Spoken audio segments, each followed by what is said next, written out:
ಓಂ ಶಾಂತಿ. ನಾವೆಲ್ಲ ಆತ್ಮರು ಭ್ರೂ ಮಧ್ಯದಲ್ಲಿ ಸ್ಮೃತಿ ಸ್ವರೂಪರಾಗುತ್ತಾ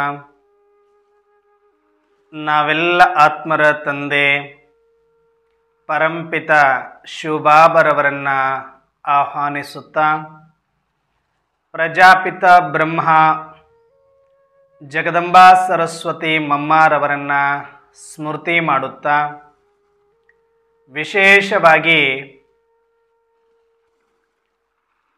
ಈ ಒಂದು ಮುರಳಿ ಚಿಂತನೆಯನ್ನು ಓಂ ಶಾಂತಿ ಟಿವಿಯ ಮುಖಾಂತರ ಪ್ರತಿದಿನದಂತೆ ಆಲಿಸುತ್ತಿರುವ ಮತ್ತು ವೀಕ್ಷಿಸುತ್ತಿರುವ ನನ್ನೆಲ್ಲ ಸಹೋದರಾತ್ಮರಿಗೆ ಸ್ವಾಗತ ಸುಸ್ವಾಗತ.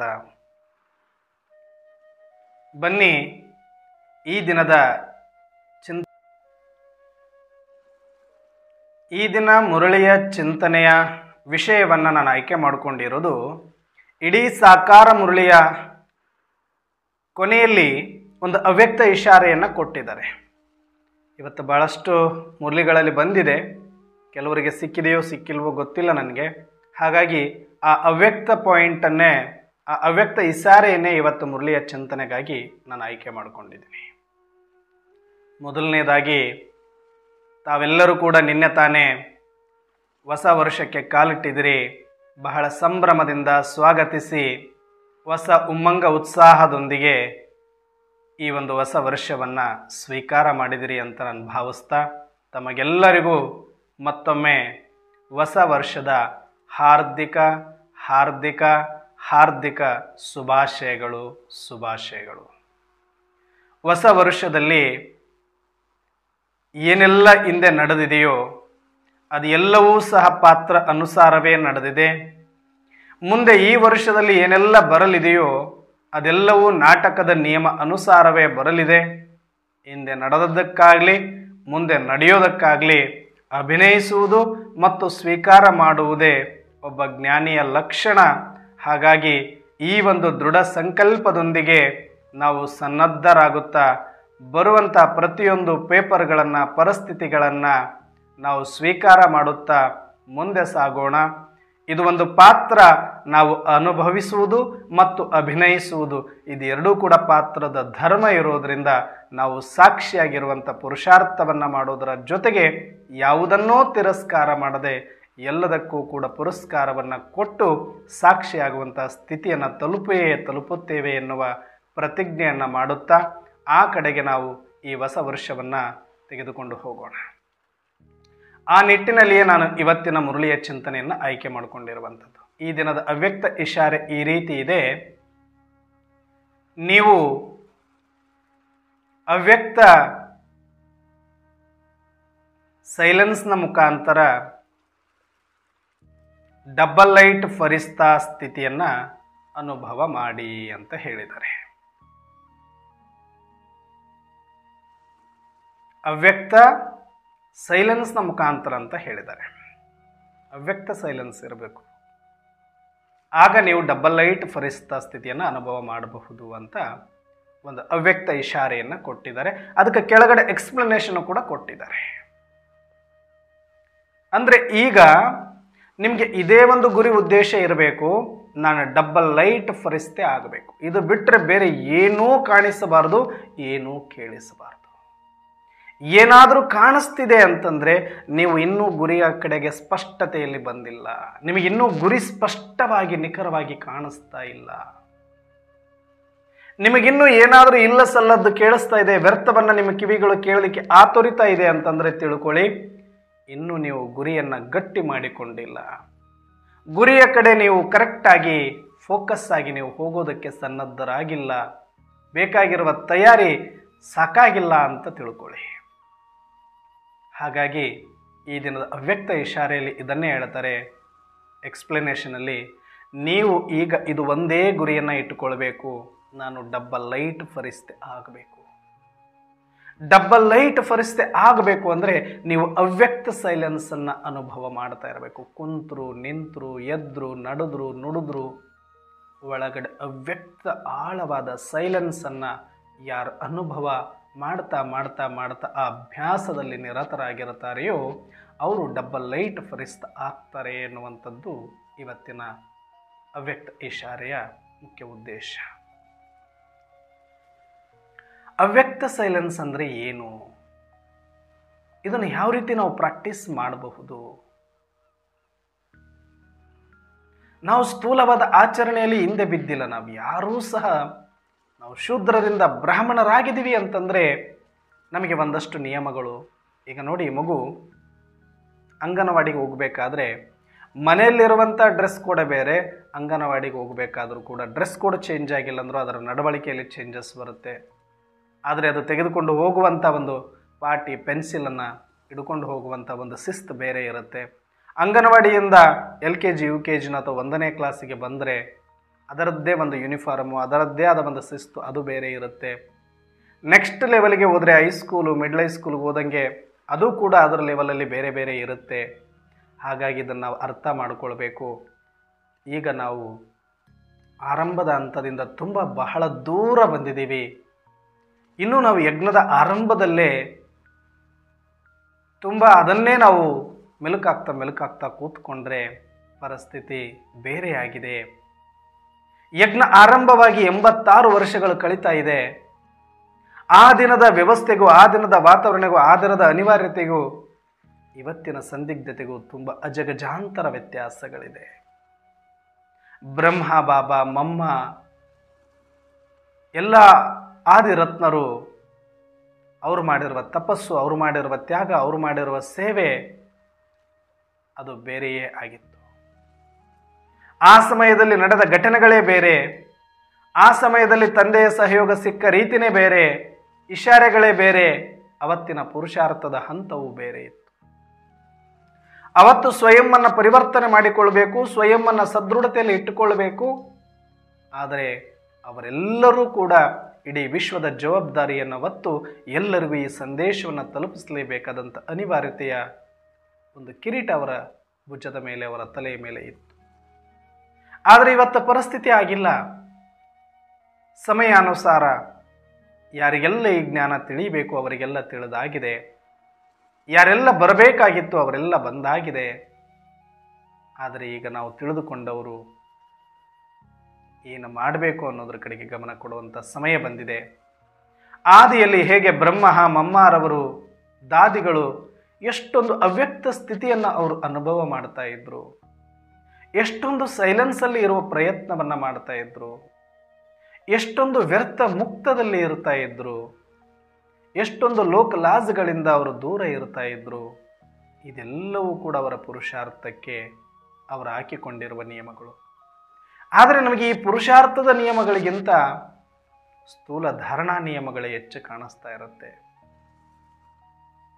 ನಾವು ಬಿಳಿ ಡ್ರೆಸ್ ಹಾಕ್ಕೊಳ್ಬೋದು, ಬ್ಯಾಡ್ಜ್ ಹಾಕ್ಕೊಳ್ಬೋದು, ಊಟದ ಪದ್ಧತಿಯನ್ನು ಅಳವಡಿಸ್ಕೊಳ್ಬೋದು, ಪ್ರತಿನಿತ್ಯ ಮುರಳಿಯನ್ನು ಕೇಳಬಹುದು. ಈ ಸ್ಥೂಲ ಆಚರಣೆಯಲ್ಲಿ ನಾವು ಹಿಂದೆ ಬೀಳಲಿಲ್ಲ. ಎಲ್ಲವನ್ನ ಅಚ್ಚುಕಟ್ಟಾಗಿ ಮಾಡಿಕೊಂಡು ಬಂದಿರೋದಕ್ಕೇ ಇಲ್ಲಿ ತನಕ ಆ ಒಂದು ಸಂಪ್ರದಾಯ, ಒಂದು ಧರ್ಮ ಅನ್ನುವಂಥದ್ದು ಉಳಿದಿದೆ. ಆದರೆ ಇಷ್ಟು ಸಾಕಾಗಲ್ಲ. ಇನ್ನು ಮುಂದೆ ಅವರು ಮಾಡ್ತಾ ಇದ್ದಂಥ ಪುರುಷಾರ್ಥದ ನಿಯಮಗಳನ್ನು ಕೂಡ ನಾವು ಸೂಕ್ಷ್ಮವಾಗಿ ಅಳವಡಿಸಿಕೊಳ್ಳಬೇಕಾಗತ್ತೆ. ಇದು ಕೋಟಿಯಲ್ಲಿ ಕೆಲವರಲ್ಲಿ ಕೆಲವರು ಮಾತ್ರ ಆ ಸೂಕ್ಷ್ಮ ಧಾರಣೆಗಳನ್ನು ಅಳವಡಿಸಿಕೊಳ್ತಾರೆ. ಯಾವುದು ಸೂಕ್ಷ್ಮ ಧಾರಣೆ? ಇವತ್ತು ಹೇಳದಂಗೆ ಅವ್ಯಕ್ತ ಸೈಲೆನ್ಸ್. ಅವ್ಯಕ್ತ ಸೈಲೆನ್ಸ್ ಅಂತಂದರೆ ವ್ಯರ್ಥ ಮುಕ್ತ ಆಗೋದು. ಯಾವುದು ನನಗೆ ಅಂತರ್ಮುಖಿ ಆಗಲಿಕ್ಕೆ ಅಡ್ಡಿಪಡಿಸುತ್ತೋ ಅದೆಲ್ಲವೂ ವ್ಯರ್ಥ. ವ್ಯರ್ಥ ಅಂದ ತಕ್ಷಣ ಬೇರೆಯವ್ರ ಬಗ್ಗೆನೇ ಕೇಳೋದು, ಬೇರೆಯವ್ರ ಬಗ್ಗೆ ಮಾತಾಡೋದು ಅಂತ ಅಲ್ಲ. ಯಾವುದು ನನ್ನ ಸ್ವಸ್ಮೃತಿಯಿಂದ ಕೆಳಗಡೆ ಇಳಿಸುವಂಥ ವಿಚಾರಗಳು ನನ್ನಲ್ಲಿ ನಡೀತಾ ಇದೆಯೋ ಅದು ನನಗೆ ಸಂಬಂಧಪಟ್ಟದ್ದಾಗಿರ್ಬೋದು, ಇಲ್ಲ ಶರೀರಕ್ಕೆ ಸಂಬಂಧಪಟ್ಟದ್ದಾಗಿರ್ಬೋದು, ಅಥವಾ ಸಂಬಂಧಗಳಿಗೆ ಸಂಬಂಧಪಟ್ಟದ್ದಾಗಿರ್ಬೋದು, ಅಥವಾ ಭವಿಷ್ಯದ ಕುರಿತಾದ ಚಿಂತೆ ಇರಬಹುದು. ಅದು ಯಾವುದಾದರೂ ಸರಿ, ನನ್ನ ಸ್ವಸ್ಮೃತಿಯಲ್ಲಿ ನಿಶ್ಚಿಂತವಾಗಿ ಸಾಕ್ಷಿಯಾಗಿ ಇರಲಿಕ್ಕೆ ಯಾವುದು ಬಿಡುತ್ತಾ ಇಲ್ವೋ ಹೊರಗಡೆ ಕಾಣಿಸ್ತಾ ಇಲ್ಲ. ಹೊರಗಡೆಯಿಂದ ನಾವು ಬೀಕೇನೆ ಮುರಳಿ ಕೇಳ್ತಾ ಇದ್ದೀವಿ, ಓದ್ತಾ ಇದ್ದೀವಿ, ಕೋರ್ಸ್ ಕೊಡ್ತಾ ಇದ್ದೀವಿ, ಪ್ರದರ್ಶನ ಮಾಡ್ತಾ ಇದ್ದೀವಿ. ಆದರೆ ಒಳಗಡೆ ಒಂದು ಧ್ವನಿ ಬರ್ತಾ ಇರುತ್ತೆ. ಒಂದು ಚಿಂತೆ, ಒಂದು ರೋದನೆ, ಒಂದು ಕೋಪ, ಒಂದು ಆವೇಶ, ಒಂದು ದ್ವೇಷ, ಒಂದು ಮತ್ಸರ ಒಂದು ಭಯ, ಈ ಥರದ ಒಳಗಡೆ ಒಂದು ಸೂಕ್ಷ್ಮ ತರಂಗಗಳು ಎದ್ದು ನನ್ನ ಭ್ರುಕುಟಿಯ ಸ್ಥಾನದಲ್ಲಿ ನನ್ನ ಸ್ವಸ್ಮೃತಿಯಲ್ಲಿ ಇರಲಿಕ್ಕೆ ಅದು ಬಿಡ್ತಾ ಇಲ್ಲ. ಇವತ್ತು ನಮಗೆ ಗಂಟೆಗಟ್ಟಲೆ ಕೂತ್ಕೊಳ್ಳೋದಕ್ಕೆ ಯಾರೂ ಅಡ್ಡಿಪಡಿಸೋದಿಲ್ಲ, ಆದರೆ ಕೂತ್ಕೊಳ್ಳೋದಕ್ಕೆ ಅಡ್ಡಿ ಯಾರು ಅಂದರೆ ನಮಗೆ ನಾವೇ ಅಡ್ಡಿ ಆಗಿದ್ದೀವಿ. ಇದು ಕಹಿ ಸತ್ಯ. ಅವತ್ತು ಬ್ರಹ್ಮಬಾಬಾ ಮಮ್ಮ ದಾದಿಗಳೆಲ್ಲರೂ ಕೂತ್ಕೊಳ್ಬೇಕು ಅಂತ ಇದ್ರು, ಅವ್ರಿಗೆ ಅವರು ಅಡ್ಡಿ ಆಗಲಿಲ್ಲ. ಅವರಿಗಿರುವ ಅಡ್ಡಿ ಎಲ್ಲವನ್ನ ದೂರ ಮಾಡಿಕೊಂಡು ಬಂದು ಕೂತ್ಕೊಂಡ್ರು. ಆದರೆ ಅವರಿಗೆ ಸಮಾಜ ಅಡ್ಡಿಪಡಿಸ್ತು, ಸಂಬಂಧಗಳು ಅಡ್ಡಿಪಡಿಸ್ತು, ಪರಿಸ್ಥಿತಿಗಳು ಅಡ್ಡಿಪಡಿಸ್ತಾ ಇತ್ತು. ಅವರದ್ದಲ್ಲದ ಪರಿಸ್ಥಿತಿಗಳು, ಹೊರಗಿನಿಂದ ಬರುವಂಥ ಪರಿಸ್ಥಿತಿ. ಅವರ ಮನಸ್ಥಿತಿ ಯಾವತ್ತೂ ಅವರಿಗೆ ಅಡ್ಡಿಪಡಿಸ್ಲಿಲ್ಲ. ಇದೇ ಆ ಆದಿರತ್ನರಿಗೂ ನಮಗೂ ಇರುವಂಥ ವ್ಯತ್ಯಾಸ. ಆದರೆ ಇವತ್ತು ನಾವು ಸ್ವತಂತ್ರ ಭಾರತದಲ್ಲಿದ್ದೀವಿ. ಸಮಾಜ ನಮ್ಮನ್ನು ಬೇರೆ ಲೆವೆಲಲ್ಲಿ ನೋಡ್ತಾ ಇದೆ, ತುಂಬ ಅಗ್ರಸ್ಥಾನವನ್ನು ಕೊಟ್ಟಿದೆ. ಆದರೆ ಇವತ್ತು ಹೊರಗಿನ ಸಮಾಜದವರು ನಮಗೆ ಅಡ್ಡಿ ಇಲ್ಲ, ಯಾವುದೇ ಸಂಬಂಧಗಳ ಅಡ್ಡಿ ಇಲ್ಲ. ಮತ್ತು ನನಗೆ ಸ್ವತಂತ್ರ ಇದೆ, ನಾನು ಎಲ್ಲಿ ಬೇಕಾದರೂ ಎಷ್ಟೊತ್ತು ಬೇಕಾದರೂ ಯೋಗ ಮಾಡ್ಬೋದು, ಮುಳುಗಬಹುದು, ಯೋಗದಲ್ಲಿ ಅವ್ಯಕ್ತ ಆಗಬಹುದು. ಆದರೆ ಇವತ್ತು ದುರ್ದೈವ ಏನು ಅಂದರೆ, ನಾವು ನೆಪಗಳು ಕೊಡ್ತಾ ಇರೋದು ನನಗೆ ಪರಿಸ್ಥಿತಿ ಇದೆ,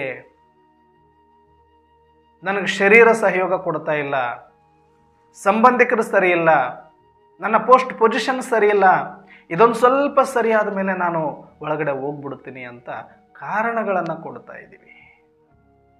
ಆದರೆ ನಮಗೆ ಒಳಗಡೆ ಶತ್ರು ಹೊರಗಡೆ ಇಲ್ಲ, ಒಳಗಡೆ ಇದೆ. ನನ್ನ ಮನಸ್ಥಿತಿನೇ ನನ್ನ ಸ್ವಸ್ಥಿತಿಯನ್ನು ಹಾಳು ಮಾಡ್ತಾ ಇದೆ. ಇಲ್ಲ ಸಲ್ಲದ ಆಲೋಚನೆಗಳು, ವ್ಯರ್ಥ ಮಾತುಗಳು, ಭಯ, ಚಿಂತೆ, ದುಃಖ, ಅಶಾಂತಿ, ಒಳಗಡೆ ಒಂದೊಂದೇ ತರಂಗಗಳು ಒಂದಾದ ಮೇಲೆ ಒಂದರಂತೆ ತಿಳಿನೀರಿನಲ್ಲಿ ಕಲ್ಲು ಬಿದ್ದಾಗ ಹೇಗೆ ತರಂಗಗಳು ಹುಟ್ಟಿಕೊಳ್ಳುತ್ತವೆಯೋ ಹಾಗೆಯೇ ನನ್ನ ಮನಪಟಲದ ಒಳಗಡೆ ಇಂದಿನದು ಭೂತಕಾಲದ್ದಾಗಲಿ ಇಲ್ಲ ಭವಿಷ್ಯದ್ದಾಗಲಿ ಇಲ್ಲ ಯಾವುದು ಪರಚಿಂತನೆ ಪರದರ್ಶನದ ಕಲ್ಲಾಗಲಿ ಮೇಲಿಂದ ಮೇಲೆ ಅದು ಎಸಿತಾ ಇದೆ ನನ್ನ ಮನಸ್ಸು. ನನ್ನ ಸ್ವಸ್ಥಿತಿ ತಿಳಿಯಾದ ಸಮಯದಲ್ಲಿ ಮತ್ತೊಂದು ತರಂಗಗಳನ್ನು ಎಬ್ಬಿಸುವಲ್ಲಿ ನಿರಂತರವಾಗಿ ಹಿಂಸೆ ಕೊಡುವಂಥದ್ದು ನಮ್ಮ ಮನಸ್ಥಿತಿಯೇ ಆಗಿರುತ್ತೆ. ಹಾಗಾಗಿ ಇಂತಹ ಒಂದು ಮನಸ್ಥಿತಿಯಿಂದ ನಾವೀಗ ಸ್ವಲ್ಪ ದೂರ ಬರಬೇಕಾಗಿದೆ. ವ್ಯರ್ಥ ಅಂತಂದರೆ ಬಹಿರ್ಮುಖದಿಂದ ವ್ಯರ್ಥವನ್ನು ನಿಲ್ಲಿಸ್ಬೋದು. ಸೈಲೆನ್ಸ್ ಅಂತಂದರೆ ನಾನು ಮೌನ ಮಾಡ್ಬೋದು, ಜನಗಳಿಂದ ದೂರ ಇರಬಹುದು. ಆದರೆ ಇದನ್ನೇ ನಾವು ಮಾಡೋಕ್ಕಾಗ್ತಾ ಇಲ್ಲ ಇನ್ನೂ ತನಕ ಅಂತ ನಾನು ಭಾವಿಸ್ತೀನಿ. ಇನ್ನು ತುಂಬ ಇದೆ ನಮ್ಮ ಪ್ರಯಾಣ, ನಮ್ಮ ಗುರಿ ತುಂಬ ದೊಡ್ಡದಿದೆ, ತುಂಬ ದೂರ ಇದೆ. ಇಷ್ಟಕ್ಕೆ ನೀವು ಗಲಿಬಿಲಿ ಆದರೆ ಗುರಿಯನ್ನು ತಲುಪಲಿಕ್ಕೆ ಸಾಧ್ಯವಿಲ್ಲ. ಇದು ಎಲ್ಲವೂ ನಡೆಯುತ್ತೆ, ಇನ್ನು ಜೋರಾಗಿ ನಡೆಯುತ್ತೆ. ಹೊರಗಡೆಯಿಂದ ಇನ್ನೂ ನಿಮಗೆ ಯಾವುದೂ ಕೂಡ ಇಲ್ಲಿಯ ತನಕ ತೊಂದರೆಗಳಾಗಿಲ್ಲ, ಇನ್ನು ಮುಂದೆ ಆಗತ್ತೆ. ಹೆಂಗೆ ಆರಂಭದಲ್ಲಿ ಯಜ್ಞ ವಿರೋಧಿಗಳು, ಸಮಾಜದವರು, ಸಂಬಂಧಿಕರು ಹೇಗೆ ಅವರಿಗೆ ವಿಘ್ನಗಳನ್ನು ಹಾಕ್ಲಿಕ್ಕೆ ಪ್ರಯತ್ನ ಪಟ್ಟರು, ಹಾಗೆ ಈಗ ಪ್ರಕೃತಿ ನಮಗೆ ವಿಘ್ನ ಹಾಕ್ಲಿಕ್ಕೆ, ಸಮಯ ನಮಗೆ ವಿಘ್ನ ಹಾಕ್ಲಿಕ್ಕೆ ಕಾಯ್ತಾ ಇದೆ. ಇವತ್ತು ಯಾವುದು ವಿಘ್ನ ಇಲ್ಲ. ಈ ಸಮಯದಲ್ಲಿ ನಾವು ಪ್ರಾಕ್ಟೀಸ್ ಮಾಡಿಕೊಂಡು ಪರ್ಫೆಕ್ಟ್ ಆಗಬೇಕಂತ ಆ ಚಾಣಾಕ್ಷತನವನ್ನು ಯಾರು ಬಳಸ್ಕೊಳ್ತಾರೆ ಈ ಸಮಯವನ್ನು, ಅವರೇ ನಂಬರ್ ಒನ್, ಅವರೇ ಫರಿಸ್ತಾ ಆಗಲಿಕ್ಕೆ ಸಾಧ್ಯ. ಹೆಂಗೋ ನಡೀತಾ ಇದೆ, ಸಂಪ್ರದಾಯ ಮಾಡಿಬಿಡ್ತಾ ಇದ್ವಿ ನಾವು, ನಡೀತಾ ಇದೆ ಅಂತ ಹೋದರೆ ಮುಂದೆ ಪರಿಸ್ಥಿತಿ ನಮ್ಮ ಕೈಯಲ್ಲಿರೋದಿಲ್ಲ. ಮನಸ್ಥಿತಿ ಇನ್ನೂ ಬಿಗಡಾಯಿಸುತ್ತೆ. ಆಗ ಸ್ವಸ್ಥಿತಿ ನಮಗೆ ಗಗನ ಕುಸುಮ ಆಗೋದ್ರಲ್ಲಿ ಎರಡು ಮಾತಿಲ್ಲ. ಇಲ್ಲ ಅಣ್ಣವ್ರೆ, ನಾವು ಬಾಬನ ಮಕ್ಕಳಾಗಿ ಇಷ್ಟು ವರ್ಷದಿಂದ ಸೇವೆ ಮಾಡಿದೀವಿ, ಓಕೆ, ಬಾಬಾರವ್ರು ನಮಗೆ ಮುಂದೆ ಸಂಪನ್ನ ಮಾಡಲ್ವಾ? No chance. ಆ ರೀತಿ ಯಾರೂ ಕೂಡ ತಿಳ್ಕೊಳ್ಬೇಡಿ ದಯವಿಟ್ಟು. ಭಗವಂತನ ಪಾತ್ರವನ್ನು ಅಚ್ಚುಕಟ್ಟಾಗಿ ಮಾಡಿದ್ದಾರೆ. ಮಮ್ಮ, ಬ್ರಹ್ಮ ಎಲ್ಲರೂ ತಮ್ಮ ಪಾತ್ರವನ್ನು ಮಾಡಿ ತಮ್ಮ ತ್ಯಾಗ ತಪಸ್ಸಿನಿಂದ ನಮಗೆ ದಾರಿ ತೋರಿಸಿದ್ದಾರೆ. ಅಷ್ಟೇ ಅವರು ಮಾಡೋಕ್ಕಾಗೋದು. ಇನ್ನು ಅವರು ಕೂಡ ಹೆಲ್ಪ್ಲೆಸ್. ನಾವು ಮಾಡ್ಕೊಳ್ಬೇಕು. ನಾವು ಎಷ್ಟು ಸೇವೆ ಮಾಡಿದ್ವಿ ಕೌಂಟ್ ಆಗುತ್ತೆ, ಎಷ್ಟು ಧನ ಸೇವೆ ಮಾಡಿದ್ರಿ ಕೌಂಟ್ ಆಗುತ್ತೆ, ಎಷ್ಟು ಸಂಘಟನೆಯಲ್ಲಿದ್ರಿ ಕೌಂಟ್ ಆಗುತ್ತೆ, ಎಷ್ಟು ಮುರಳಿ ಕೇಳಿದ್ರಿ ಕೌಂಟ್ ಆಗುತ್ತೆ, ಇಲ್ಲ ಅಂತ ಅಲ್ಲ. ಆದರೆ ಮುಂದೆ ಬರುವ ಪರಿಸ್ಥಿತಿಯಲ್ಲಿ ಇದೆಲ್ಲ ನೀವು ಮಾಡಿದಿರಿ ಅಂದಮೇಲೆ ಸ್ವಸ್ಥಿತಿ ಹೆಚ್ಚಾಗಬೇಕಾಗಿತ್ತು, ನಿಮ್ಮ ಒಳಗಡೆ ಆಂತರ್ಯದ ಶಕ್ತಿ ಹೆಚ್ಚಾಗಬೇಕಾಗಿತ್ತು, ಸಾಕ್ಷಿ ದೃಷ್ಟಿ ಬರಬೇಕಾಗಿತ್ತು, ನಿರ್ಮಾಣ ಚಿತ್ತರಾಗಬೇಕಾಗಿತ್ತು. ಮತ್ತು ಯಾಕೆ ರಿಸಲ್ಟ್ ಇಲ್ಲ? ಮಾಡೋದನ್ನು ಸರಿಯಾಗಿ ಮಾಡ್ತಿದ್ರಿ ಅಂದ ಮೇಲೆ ರಿಸಲ್ಟ್ ಬರಬೇಕಾಗಿತ್ತು. ಇವಾಗ ಭಗವಂತನ ಕಡೆ ಮುಖ ಮಾಡುವ ಅವಶ್ಯಕತೆ ಇರಲಿಲ್ಲ, ಭಗವಂತನ ಮೇಲೆ ಭರವಸೆ ಇಟ್ಟುಕೊಂಡು ಕೊಡುವಂಥ ಅವಶ್ಯಕತೆ ಇರಲಿಲ್ಲ. ಯಾಕೆ ಅಂದರೆ ನಾವು ಮಾಡೋದನ್ನು ಸರಿಯಾಗಿ ಮಾಡಿದ್ರೆ ಬರಬೇಕಾಗಿರೋದು ಸರಿಯಾಗಿ ಬರ್ತಾ ಇತ್ತು. ನಾವು ಹೆಚ್ಚು ಸ್ಥೂಲಕ್ಕೆ ಒತ್ತು ಕೊಟ್ಟಷ್ಟು ಒಳಗಡೆ ಇರುವಂಥ ಸೂಕ್ಷ್ಮ ಧಾರಣೆಗಳ ಕಡೆಗೆ ಗಮನ ಕೊಟ್ಟಿಲ್ಲ ಅನ್ನೋದು ಒಂದು ಸೂಕ್ಷ್ಮವಾಗಿ ನಾವು ಗಮನಿಸಿದಾಗ ಅಥವಾ ನಮ್ಮ ಅಂತರಂಗವನ್ನು ನಾವು ಕೇಳಿಕೊಂಡಾಗ ನಮಗೆ ಗೊತ್ತಾಗ್ತಾ ಹೋಗುತ್ತೆ. ಹಾಗಾಗಿ ನಾವು ಅವ್ಯಕ್ತ ಸೈಲೆನ್ಸ್ ಅಂದರೆ ವ್ಯರ್ಥ ಮುಕ್ತರಾಗುವುದು. ಅರ್ಥಾತ್ ನನ್ನ ಜೀವನದ ಬಗ್ಗೆ ಬೇರೆಯವ್ರದ್ದು ಬಿಟ್ಟು ಬಿಡಿ, ಬೇರೆಯವ್ರದ್ದು ಬಂದರೆ ನಿಮ್ಮದು ದೇವರೇ ಗತಿ, ಇನ್ನು ಯಾರೂ ಏನೂ ಮಾಡೋಕ್ಕಾಗಲ್ಲ, ದೇವರು ಏನೂ ಮಾಡೋಕ್ಕಾಗಲ್ಲ, ಬಾಬಾರವರು ಏನೂ ಮಾಡೋಕ್ಕಾಗಲ್ಲ ನಿಮಗೆ. ನನ್ನ ಬಗ್ಗೆನೇ ನನಗೆ ಯೋಚನೆಗಳು ಇರಬಾರ್ದು. ಭೂತಕಾಲದ ಬಿಟ್ಟು ಬಿಡಿ, ವರ್ತಮಾನ ಭವಿಷ್ಯದ ಕುರಿತಾಗಿಯೂ ನನ್ನ ಶರೀರದ ಬಗ್ಗೆ, ನನ್ನ ಭವಿಷ್ಯದ ಬಗ್ಗೆ ನನಗೆ ಸಂಕಲ್ಪಗಳು ಕೂಡ ಇರಬಾರ್ದು. ಭಯ ಅಂತೂ ಇರಲೇಬಾರ್ದು. ಚಿಂತೆ, ದುಃಖ, ಆವೇಶ, ಕೋಪ, ತಾಪ.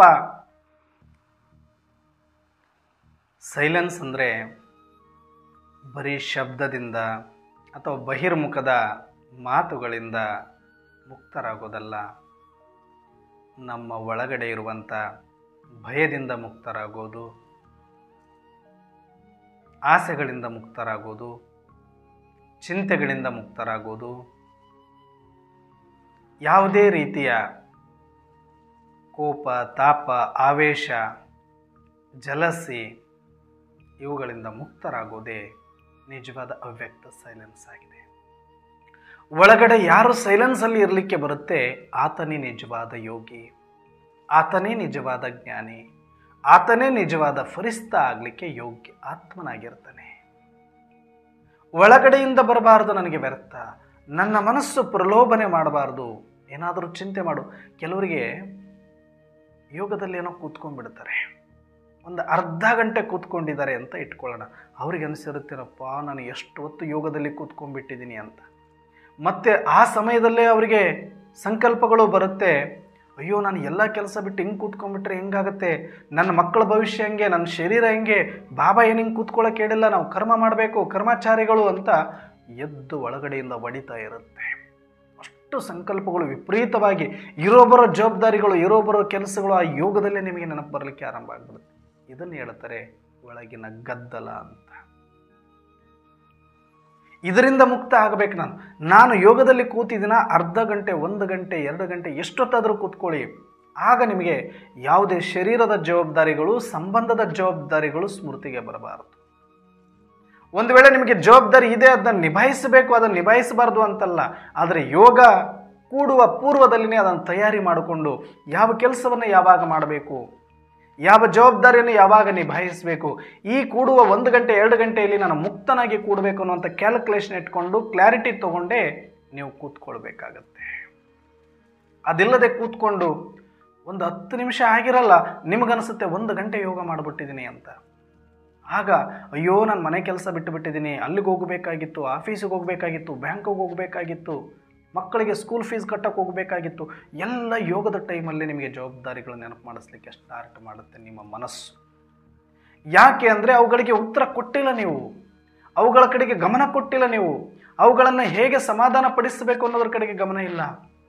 ಬೇರೆಯವರಿಗೆ ನಾವು ಕೋರಿಸ್ಕೊಡ್ತಾ ಇದ್ದೀವಿ, ಬೇರೆಯವರಿಗೆ ಪ್ರದರ್ಶನಗಳನ್ನು ಮಾಡ್ತಾ ಇದ್ದೀವಿ, ಬೇರೆಯವರಿಗೆ ಬಾಬಾರವರ ಮಕ್ಕಳಾಗಿ ಅಂತ ಹೇಳ್ತಾ ಇದ್ದೀವಿ. ಆದರೆ ನಾವು ಬಾಬಾರವ್ರ ಮಕ್ಕಳಾಗಿರೋರು ಎಷ್ಟು ಸೈಲೆನ್ಸಲ್ಲಿ ಇದ್ದೀವಿ, ಎಷ್ಟು ಶಾಂತವಾಗಿ ಯೋಗದಲ್ಲಿ ಮುಳುಗ್ತಾ ಇದ್ದೀವಿ, ಎಷ್ಟು ನಿಸ್ಸಂಕಲ್ಪ ಸ್ಥಿತಿಗೆ ಬಂದಿದ್ದೀವಿ, ಎಷ್ಟು ನನ್ನ ಬಗ್ಗೆ, ನನ್ನ ಭವಿಷ್ಯದ ಬಗ್ಗೆ ನಾನು ಮುಕ್ತನಾಗಿದ್ದೇನೆ, ವ್ಯರ್ಥ ಭಯ ಮುಕ್ತನಾಗಿದ್ದೇನೆ. ಅಚ್ಚುಕಟ್ಟಾಗಿ ಪ್ಲ್ಯಾನ್ ಮಾಡಿಕೊಂಡು ನಿಮ್ಮ ಜವಾಬ್ದಾರಿಗಳನ್ನು ನಿಭಾಯಿಸಿ. ಆದರೆ ಯೋಗ ಅಂತ ಬಂದಾಗ ಅಲ್ಲಿ ಯಾವುದೊಂದು ಒಳಗಡೆಯಿಂದ ತರಂಗಗಳು ಏಳದಂತೆ ಕಾಪಾಡಿಕೊಳ್ಳುವ ಸ್ಥಿತಿಯೇ ಅವ್ಯಕ್ತ ಸೈಲೆನ್ಸ್. ಇದನ್ನು ನೀವು ಪಕ್ಕಾ ಮಾಡ್ಕೊಳ್ಬೇಕು. ಯಾಕೆ ಈ ರೀತಿ ಪ್ರಶ್ನೆ ಬರ್ತವೆ ಅಂತ ಕೆಲವರಿಗೆ ಅನಿಸುತ್ತೆ. ಹೌದಣ್ಣವ್ರೆ ನಮಗೂ ಬರುತ್ತೆ. ಆದರೆ ಯಾಕೆ ಬರುತ್ತೆ ಅಂದರೆ ಅವುಗಳ ಬಗ್ಗೆ ಒಂದಷ್ಟು ಪ್ರಶ್ನೆಗಳಿದೆ. ನಿಮ್ಮ ಶರೀರದ ಬಗ್ಗೆ ನೀವೇನು ಮಾಡ್ಕೊಂಡಿದ್ದೀರಿ, ನಿಮ್ಮ ಶರೀರದ ಬಗ್ಗೆ ನಿಮ್ಮ ಕಲ್ಪನೆ ಏನಿದೆ? ಇದನ್ನ ಈ ಆರೋಗ್ಯ ಹೆಂಗೆ ಕಾಪಾಡ್ಕೊಳ್ತಾ ಇದ್ದೀರಿ? ನಿಮ್ಮ ಮಕ್ಕಳ ಬಗ್ಗೆ ಏನು ಮಾಡಿದಿರಿ? ನಿಮ್ಮ ಭವಿಷ್ಯದ ಬಗ್ಗೆ ಏನು ಮಾಡಿದಿರಿ? ನಿಮ್ಮ ಜವಾಬ್ದಾರಿಗಳ ಬಗ್ಗೆ ಏನು ಮಾಡಿದಿರಿ ಅಂತ ಅವಕ್ಕೆ ಉತ್ತರ ಕೊಟ್ಟರೆ ಅವು ಕೇಳೋದಿಲ್ಲ. ಯೋಗಕ್ಕಿಂತ ಮುಂಚೆ ನೀವು ಉತ್ತರ ಕೊಟ್ಟಿಲ್ಲ, ಅವುಗಳ ಮಾತುಗಳನ್ನು ನೀವು ಕೇಳಿಸ್ಕೊಂಡಿಲ್ಲ, ಅದಕ್ಕೆ ನೀವು ಸೈಲೆನ್ಸ್ ಆಗಿದ್ದಾಗ ಅವುಗಳು ಹೋರಾಟ ಮಾಡಲಿಕ್ಕೆ ಸ್ಟಾರ್ಟ್ ಮಾಡುತ್ತೆ. ನಮಗೆ ಉತ್ತರ ಬೇಕು, ನಮ್ಗೆ ಉತ್ತರ ಬೇಕು, ನಮಗೆ ಸಮಾಧಾನ ಇಲ್ಲ. ಅದೇ ಚಿಂತೆ, ಅದೇ ಸ್ಟ್ರೆಸ್. ಬಹಳ ಜನಕ್ಕೆ ಗೊತ್ತಿಲ್ಲ ಸ್ಟ್ರೆಸ್ ಅಂದ್ರೇನು, ಚಿಂತೆ ಅಂದ್ರೇನು ಅಂತ. ಒಳಗಡೆ ಯಾಕೆ ಸಂಕಲ್ಪಗಳು ಬರುತ್ತೆ ಅಂದರೆ ಆ ಒಳಗಿನ ಧ್ವನಿಗೆ ನೀವು ಉತ್ತರ ಕೊಡುವಂಥ ವ್ಯವಧಾನವನ್ನೇ ತೋರಿಸಿಲ್ಲ, ಅವುಗಳಿಗೆ ಕ್ಲಾರಿಟಿ ಕೊಡುವಂಥ ಪ್ರಯತ್ನವನ್ನು ನೀವು ಮಾಡಿಲ್ಲ. ಬೇರೆಯವರಿಗೆ ನಾವು ಬೇಕಾದಷ್ಟು ಪ್ರವಚನ ಮಾಡ್ಬೋದು, ಭಾಷಣ ಮಾಡ್ಬೋದು, ಬೇರೆಯವರಿಗೆ ಕೋರ್ಸ್ ಕೊಡ್ಬೋದು, ಸಂಪ್ರದಾಯಗಳನ್ನು ಆಚರಣೆ ಮಾಡಿ ನಾವು ತುಂಬ ಖುಷಿಯಾಗಿದ್ದು ಬಿಟ್ಟಿವಿ ಅಂತ ಪೋಸ್ ಕೊಟ್ಟಿರ್ಬೋದು ನಾವು. ಆದರೆ ಒಳಗಿನ ಮನಸ್ಸು ಅದನ್ನು ಒಪ್ಪೋದಿಲ್ಲ. ರಾಜಾ, ನೀನು ಏನು ಮಾಡ್ತಿದೀಯ ಅಂತ ನನಗೆ ಗೊತ್ತಿದೆ, ನನಗೆ ಉತ್ತರ ಕೊಡು ಫಸ್ಟು ಅಂತ ನೀವು ಅವುಗಳ ಮಾತನ್ನು, ಅವುಗಳ ಧ್ವನಿ ಒಳಗಡೆ ಮೆಲು ಧ್ವನಿ ಆಗಿರೋದ್ರಿಂದ ಅವುಗಳ ಕಡೆಗೆ ಗಮನ ಕೊಡೋದಿಲ್ಲ ನೀವು. ಹಾಗಾಗಿ ನಿಮ್ಮ ಗದ್ದಲದಲ್ಲಿ ನೀವು ಬಿದ್ದಿರ್ತೀರಿ. ನಿಮಗೇನು ಬೇಕೋ ಅದನ್ನು ಊಟ ಕೊಡ್ತಾ ಹೋಗ್ತೀರಿ, ನಿಮಗೆ ಯಾವುದು ಬೇಕೋ ಅದನ್ನು ಬಟ್ಟೆ ಹಾಕ್ತಾ ಹೋಗ್ತೀರಿ, ನಿಮಗೆಲ್ಲಿ ಬೇಕೋ ಅಲ್ಲಿ ತಿರುಗ್ತಾ ಇರ್ತೀರಿ, ಏನು ಬೇಕೋ ಅದು ಕುಡಿತಾ ಇರ್ತೀರಿ, ತಿಂತಾ ಇರ್ತೀರಿ, ನಡೀತಾ ಇರುತ್ತೆ. ಆದರೆ ಒಳಗಡೆಯಿಂದ ಅದು ಒಂದು ಧ್ವನಿ ಇರುತ್ತೆ, ಇದು ಬೇಡ, ಇದು ಬೇಕು, ಇದು ಬೇಡ, ಇದು ಬೇಕು ಅಂತ.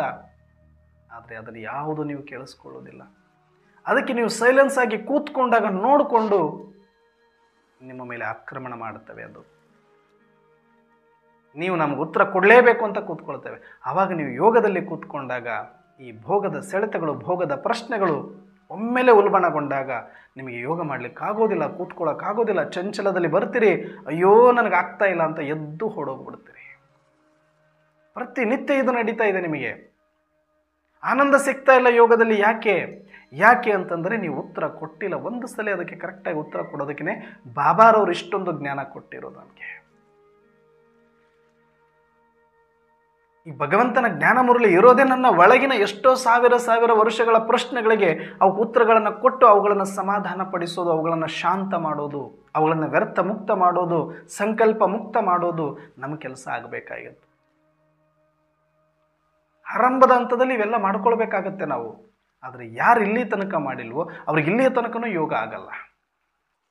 ನೀವು ಎಷ್ಟೊತ್ತಾದರೂ ಕೂತ್ಕೊಳ್ಳಿ, ಸುಮ್ಮನೆ ಸಾಂಪ್ರದಾಯಿಕವಾಗಿ ಕೂತ್ಕೊಳ್ತಾ ಇದ್ರಿ, ನಿಮಗೆ ಆತ್ಮದ ಆನಂದ ಆಗ್ತಾ ಇಲ್ಲ, ಆತ್ಮದ ಅನುಭೂತಿ ಆಗ್ತಾ ಇಲ್ಲ, ಶಾಂತಿಯ ಅನುಭೂತಿ ನಿಮಗೆ ಸಿಗ್ತಾ ಇಲ್ಲ. ಕಾರಣ ಏನು ಅಂದರೆ ಒಳಗಿನ ನಿಮ್ಮ ಧ್ವನಿಯನ್ನು ನೀವು ಕೇಳಿಸ್ಕೊಳ್ತಾ ಇಲ್ಲ. ಬರೀ ಗದ್ದಲದಲ್ಲಿ ಮುಳುಗಿದ್ರಿ, ಬರೀ ಸ್ವರ್ಗದ ಕನಸು ಕಾಣ್ತಾ ಇದ್ರಿ. ಸ್ವರ್ಗದ ಬಗ್ಗೆ ತಿಳ್ಕೊಳಕ್ ಹೋಗ್ತೀರಿ, ವಿನಾಶದ ಬಗ್ಗೆ ತಿಳ್ಕೊಳ್ತೀರಿ, ಕೃಷ್ಣನ ಜನ್ಮದ ಬಗ್ಗೆ ತಿಳ್ಕೊಳಕ್ ಹೋಗ್ತೀರಿ. ವ್ಯರ್ಥ ಪ್ರಶ್ನೆಗಳಲ್ಲಿ ಸಾಕಷ್ಟು ನಿಮ್ಮ ಸಮಯ ಮತ್ತು ಬುದ್ಧಿಯನ್ನು ಉಪಯೋಗಿಸ್ತಾ ಇದ್ದೀರಿ. ಆದರೆ ನಿಮ್ಮದೇ ಒಳಗಿನ ಪ್ರಶ್ನೆಗಳಿಗೆ ನೀವಿನ್ನೂ ಉತ್ತರ ಕೊಟ್ಟಿಲ್ಲ. ನೀವೇ ವ್ಯರ್ಥ ಮುಕ್ತ ಆಗಿಲ್ಲ.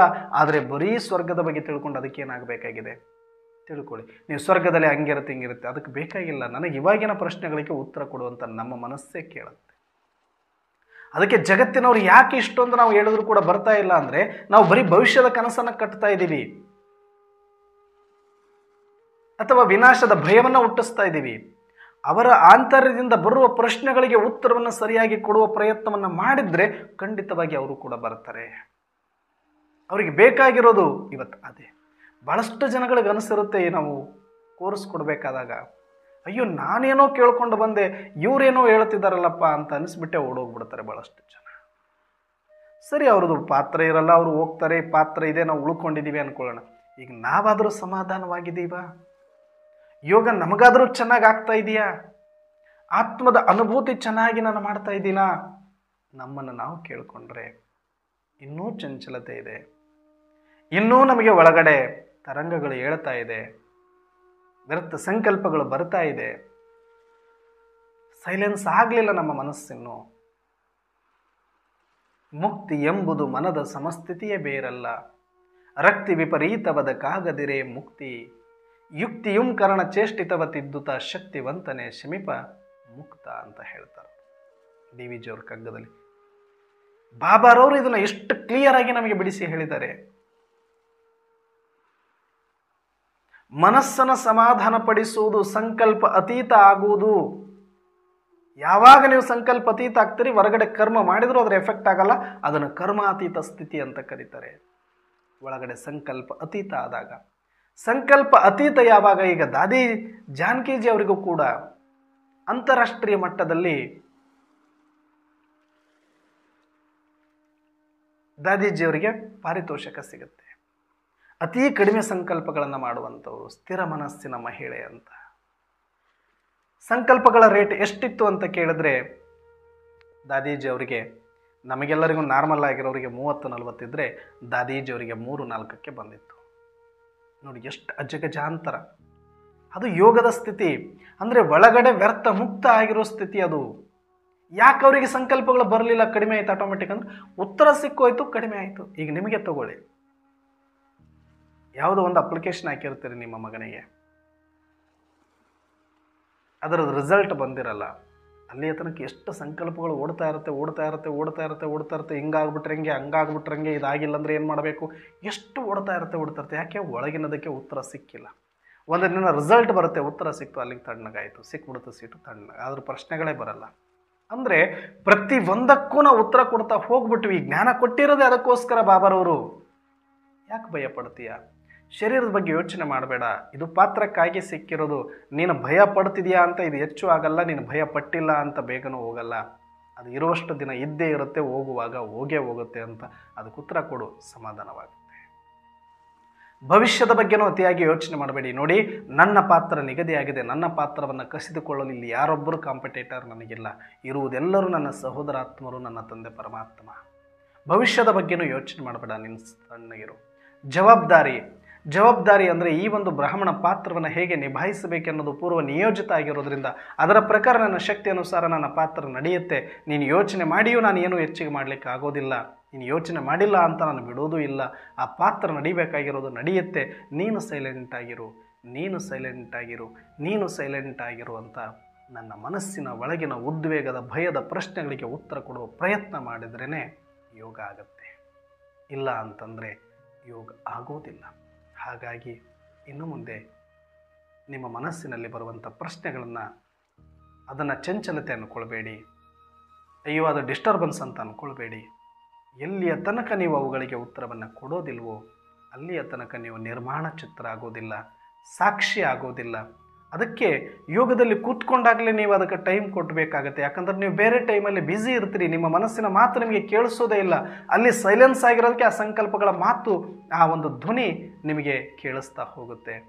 ಆಗ ನೀವು ಅಲ್ಲೇ ಜ್ಞಾನಯುಕ್ತರಾಗಿ, ಒಬ್ಬ ಯೋಗಿಯಾಗಿ, ಆತ್ಮಿಕ ಸ್ಥಿತಿಯಲ್ಲಿದ್ದು ಸಾಕ್ಷಿಯಾಗಿ ಆ ಮನಸ್ಸು ಏನೆಲ್ಲ ಸಂಕಲ್ಪಗಳನ್ನು ಕೇಳ್ತಾ ಹೋಗುತ್ತೆ, ಆ ಸಂಸ್ಕಾರ ಏನೆಲ್ಲ ಡಿಮ್ಯಾಂಡ್ ಮಾಡ್ತಾ ಹೋಗುತ್ತೆ, ಆ ಬುದ್ಧಿಯಲ್ಲಿ ಏನೆಲ್ಲ ಕನ್ಫ್ಯೂಷನ್ಸ್ ಇರುತ್ತೆ, ಅಲ್ಲಿ ಒಬ್ಬ ನ್ಯಾಯಾಧೀಶನಂತೆ ನೀನು ಕೂತ್ಕೊಂಡು ಈ ಮುರಳಿಯ ಜ್ಞಾನದ ಆಧಾರದ ಮೇಲೆ ಅವುಗಳಿಗೆ ಉತ್ತರವನ್ನು ಕೊಟ್ಟು ಅವುಗಳನ್ನು ತಣಿಸುವಂತಹ, ಶಾಂತಗೊಳಿಸುವಂತಹ, ವ್ಯರ್ಥ ಮುಕ್ತಗೊಳಿಸುವಂತಹ, ಅವುಗಳಿಗೆ ಮುಕ್ತಿ ನೀಡುವಂತಹ ಪ್ರಯತ್ನವನ್ನು ಪ್ರಾಮಾಣಿಕವಾಗಿ ನೀವು ಬಹಳ ಜ್ಞಾನಯುಕ್ತವಾಗಿ, ಯಾವುದೇ ಪಾರ್ಶಾಲಿಟಿ ಇಲ್ಲದೆ ಜ್ಞಾನಯುಕ್ತವಾಗಿಯೇ ನೀವು ಮಾಡಿದ್ದೇ ಆದರೆ ಖಂಡಿತವಾಗಿ ನಿಮ್ಮ ಮನಸ್ಸು ದಿನದಿಂದ ದಿನಕ್ಕೆ ಪ್ರಬುದ್ಧತೆಯಲ್ಲಿ ಬರುತ್ತೆ, ಸ್ಥಿರವಾಗುತ್ತೆ, ವ್ಯರ್ಥ ಮುಕ್ತವಾಗುತ್ತೆ, ಸಂಕಲ್ಪ ಅತೀತವಾಗುತ್ತೆ.